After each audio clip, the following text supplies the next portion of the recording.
هل تعلم أن ما يجعل الفنون القتالية رياضة عظيمة هو أنها قائمة على تحسين الذات والنمو الشخصي في المقام الأول، وكل من يمارسها فهو على دراية بذلك.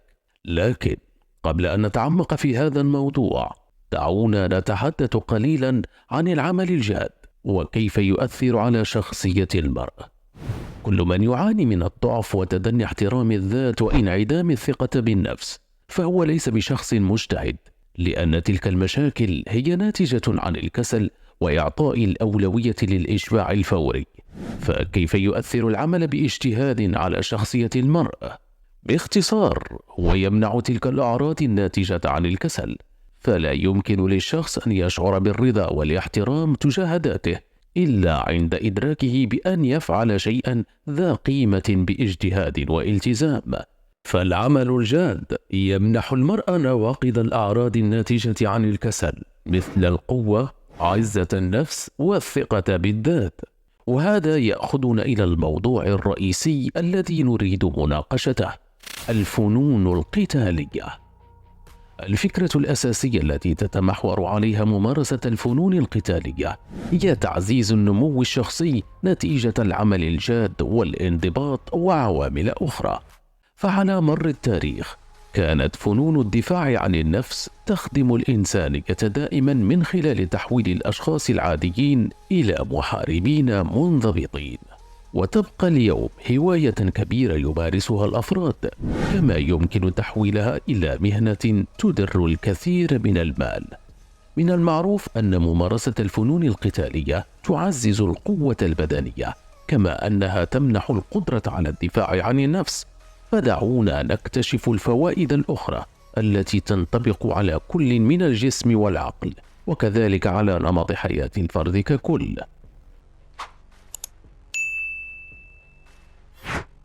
أولاً، تقوية البدن.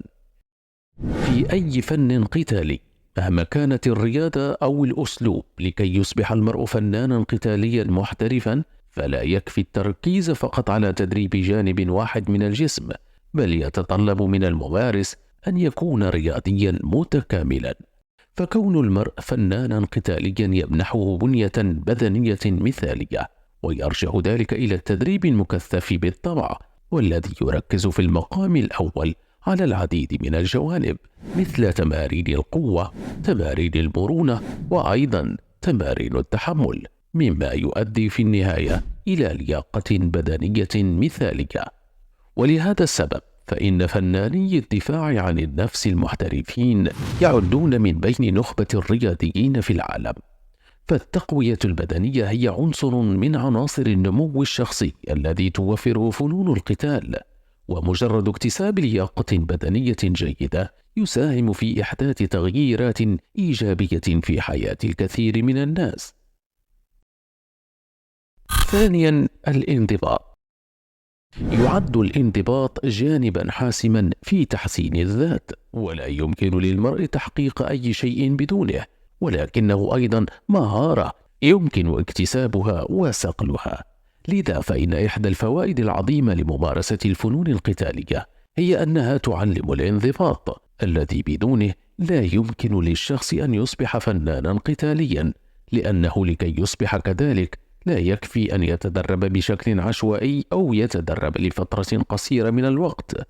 لكي يتمكن الفرد من الوصول إلى أهدافه في المجال، فمن الضروري أن يحظى بعقلية منضبطة وملتزمة من خلال إنشاء روتين ثابت للتدريب والتعلم. وبالتالي فإن الانضباط هو فائدة يمكن أن يتوصل إليها الشخص من خلال ممارسة الفنون القتالية، والتي يمكن أن تساعده في مجالات مختلفة من حياته. ثالثاً، الثقة بالنفس.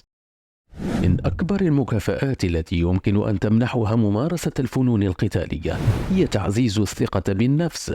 يمكنني أن أؤكد أن كل ممارس فنون قتالية لا يعاني من أي مشاكل في الثقة، لأنه لكي يكون المرء فنانا قتاليا فإن الأمر يتطلب عملا شاقا من خلال التدريب المكثف، والذي بدوره يؤدي إلى نتائج ثمينة. والحصول على تلك النتائج يولد إحساسا من الإنجاز والفخر، وبالتالي يؤدي ذلك إلى زيادة مستويات الثقة بالنفس، وذلك عادة ما يحدث عندما يلاحظ الفرد نتائج عمله الشاق. رابعا، احترام وحب الذات. أنا من أشد المعجبين بالUFC وألعاب القتال ككل، ومن بين أحد الأشياء الأكثر وضوحا التي لاحظتها بشأن المقاتلين هو احترامهم العالي لذاتهم، والذي هو ملحوظ في سلوكهم. ذلك السلوك لم يأتي من العدم، بل في الواقع جاء من تدريبهم وإعدادهم الصارم، بالإضافة إلى وصولهم إلى مستويات عالية من خلال تفانيهم وانضباطهم، ما يجعلهم واثقين في قدراتهم بشكل عميق.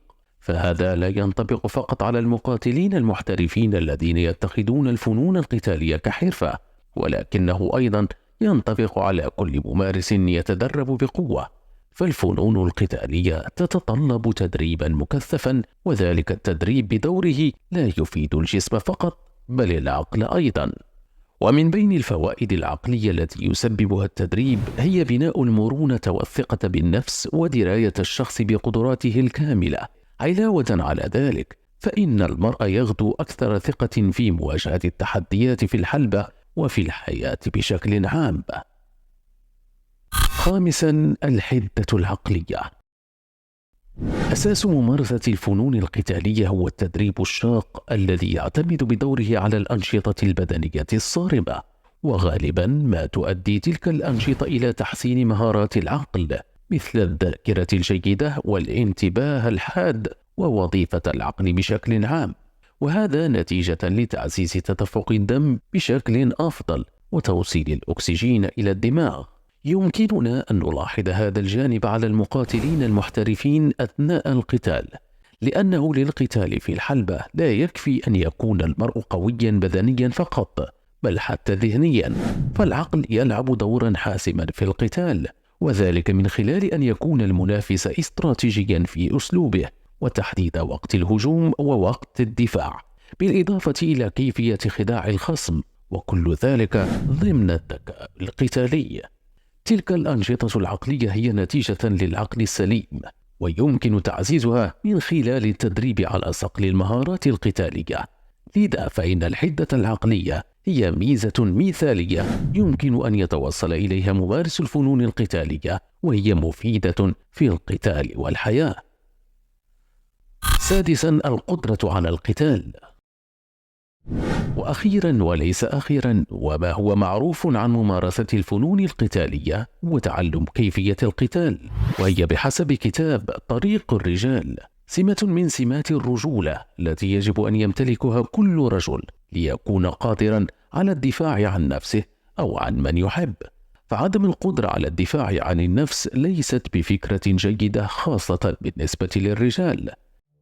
هذا هو كل شيء. آمل أن أكون قد نجحت في توضيح سبب اتخاذ بعض الأشخاص القرار بممارسة الفنون القتالية، فالجميع في حاجة إلى تحسين الذات، وتبقى ممارسة الفنون القتالية أحد أفضل المفاتيح التي تؤدي إلى ذلك، من خلال الفوائد الجسدية والعقلية التي يمكن أن تمنحها. إذا كنت مهتما بهذا المحتوى عزيزي المتابع، أتمنى أن تنضم إلى العائلة من خلال الاشتراك في القناة ودعمنا بإعجاب للفيديو، وإلى اللقاء في عمل آخر.